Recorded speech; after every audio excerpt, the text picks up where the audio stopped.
Hey, salut! Petite vidéo aujourd'hui pour revenir sur les transactions qui s'est passées hier, là, juste avant la date limite des transactions. Vidéo pour laquelle je vais parler des transactions des Islanders. Il y a eu quand même beaucoup de mouvements inattendus avec l'équipe hier. Premièrement, on va commencer par le plus gros noyau du noyau, c'est-à-dire l'acquisition de Jean-Gabriel Pageau.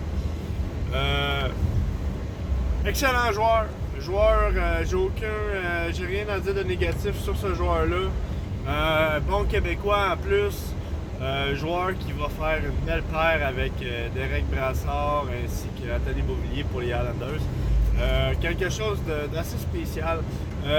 Acquisition qui a coûté quand même très cher. Nous avons donné un choix de première ronde conditionnel 2020 ainsi qu'un deuxième choix 2020 et un troisième choix 2022 conditionnel.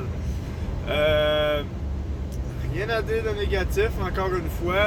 Au début, je pensais que c'était très cher comme échange, jusqu'à ce que j'apprenne que les Islanders ont fait une proposition de contrat de 6 ans, 30 millions, c'est-à-dire 5 millions par année, et ça a été accepté. Probablement que l'échange, que la négociation de contrat était déjà en tremble avant l'échange.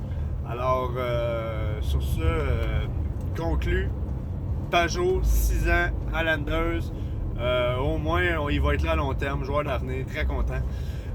Sinon, deuxième transaction qui s'est passée, transaction que j'ai trouvée très douteuse. C'est sûr que ça a été fait pour avantager une équipe plus qu'une autre. Il y a eu un échange, Andrew Ladd, qui a été échangé au Wild du Minnesota contre Zach Parise.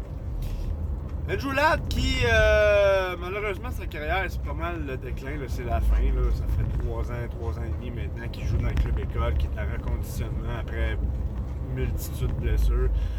Fait que oui, ça, c'est un bon point qu'on a réussi à se débarrasser. Très content de ça. Par contre, Zach Parise, très gros contrat. Joueur qui est encore capable de faire du bon hockey, mais coûte extrêmement cher. Joueur qui a signé un contrat de 13 ans avec le Wild de Minnesota en 2011.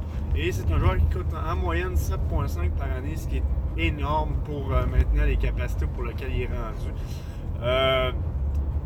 Par contre, les Islanders ont quand même réussi de faire un conditionnel avec son contrat. Je pense qu'il va, les 2 prochaines années, ça va être 6 millions au lieu de 7,5. La dernière, 4 millions. Les 2 dernières, 2 millions.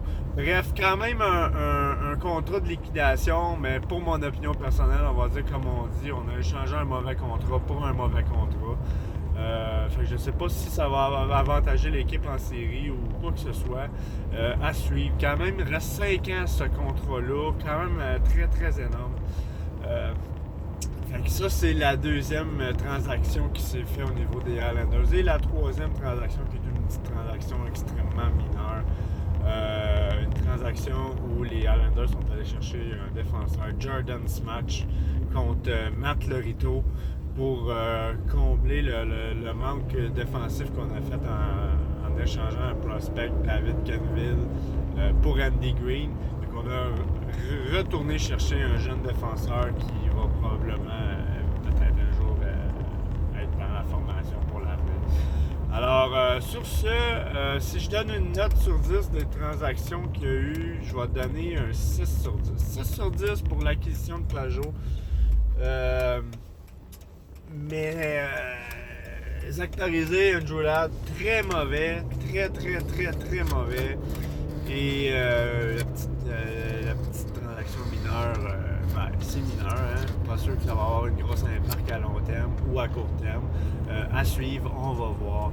Alors, je sais que la vidéo peut avoir paru longue. Merci de m'avoir écouté. Je voulais absolument faire le point sur cette journée des transactions qui a été très mouvementée. Et une chose est sûre, je n'ai que parlé des Islanders parce que si je parlerais des autres équipes, j'en aurais pour la journée. Mais c'est ça. Je voulais faire le point avec vous là-dessus. Merci d'avoir écouté la vidéo, très apprécié. Si vous la regardez, merci de commenter. Sur ce, passez une bonne journée.